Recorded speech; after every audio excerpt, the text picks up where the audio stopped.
Ada rencanamu Tuhan di dalam hidupku, walau ku... Shalom, puji nama Tuhan, kita jumpa kembali dalam kasih Tuhan Yesus Kristus. Pada kesempatan ini, saya mau berbagi kebenaran firman Tuhan. Di dalam Injil Lukas pasal 15 ayatnya yang ke-21, di sana dikatakan, Bapa, aku telah berdosa terhadap sorga dan terhadap Bapa. Aku tidak layak lagi disebutkan anak Bapa. Saudara-saudara, judul renungan kita adalah kerendahan hati untuk akui kesalahan.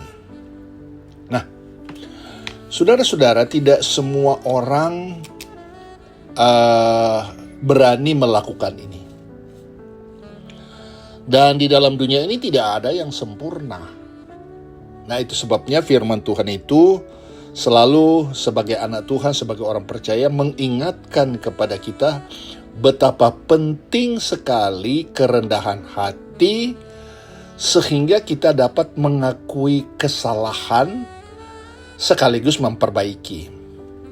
Nah, keberadaan manusia tidak ada yang benar, seorang pun tidak, di dalam Roma pasal yang ketiga ayat 10. Tak seorang pun luput atau kebal terhadap kesalahan. Sehebat apapun seseorang, pasti pernah melakukan yang namanya kesalahan. Yang membedakan adalah tidak semua orang mau mengakui kesalahan. Seperti saya katakan tadi. Ya. Mari jujur bahwa mengakui kesalahan bukanlah hal yang mudah dilakukan dan memerlukan keterbukaan serta kerendahan hati. Nah, salah satu buah roh adalah kerendahan hati. Ya. Saudara-saudara, karena gengsi, takut ditolak atau dianggap rendah, seringkali orang tidak berani mengakui kesalahannya. Karena alasan yang tadi. Malah berusaha menutupinya. Yang berjiwa besar pasti mau mengakui kesalahannya walaupun itu butuh keberanian. Rendah hati mendatangkan pujian karena orang rendah hati tidak mencari pujian dari manusia. Sekali lagi, orang yang rendah hati tidak mencari pujian dari manusia, melainkan dari Allah. Nah, orang rendah hati juga berani dan mau mengakui kesalahan, bukannya malah menyalahkan. Rendah hati itu artinya, saudara-saudara, kita mau belajar dan diajar. Ya, rendah hati itu salah satu sifatnya adalah kita mau belajar dan diajar. Nah, di dalam bacaan Alkitab yang kita baca hari ini menceritakan tentang seorang anak yang melakukan kesalahan besar dalam hidupnya.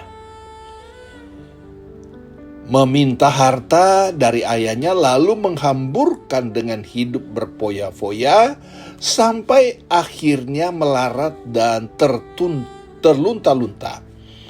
Bahkan saudara-saudara, di dalam ayat 16 dalam Lukas 15 ayat 16, ia ingin mengisi perutnya dengan ampas yang menjadi makanan babi itu, tetapi tidak seorang pun yang memberikannya kepadanya. Nah, saudara-saudara, karena menderita, si anak segera menyadari kesalahannya dan merasakan penyesalannya. Nah, saudara-saudara dalam kasih Tuhan, di dalam kehidupan kita seringkali ya Allah izinkan sebuah kesulitan, ya, masalah datang dalam hidup kita untuk apa? Untuk supaya kita menyadari bahwa kita keliru, menyadari bahwa kita berbuat salah, menyadari bahwa kebiasaan kita berbuat baik, melakukan firman Tuhan, tidak lagi melakukan. Nah, masalah-masalah yang Tuhan izinkan itu untuk mengingatkan, untuk membuat kita sadar. Nah, kesadaran merupakan langkah positif menuju kesembuhan. Banyak orang pulang ke rumah adalah teringat bahwa kasih Bapaknya ya besar daripada segala kesalahannya. Kalau kita baca itu di dalam Lukas 15 ayat 18 ya. Prinsip ini sangat penting. Nah, kasih Tuhan selalu lebih besar dari segala kesalahan kita. Namun ini bukanlah alasan melakukan dosa, melainkan pengharapan bahwa Tuhan tidak pernah menolak siapapun yang datang kepadanya, sekalipun kesalahannya besar. Kalau dia datang kepada Tuhan, mau berubah, mau dipulihkan, ya, Tuhan akan mengampuni dan Tuhan kasih kesempatan.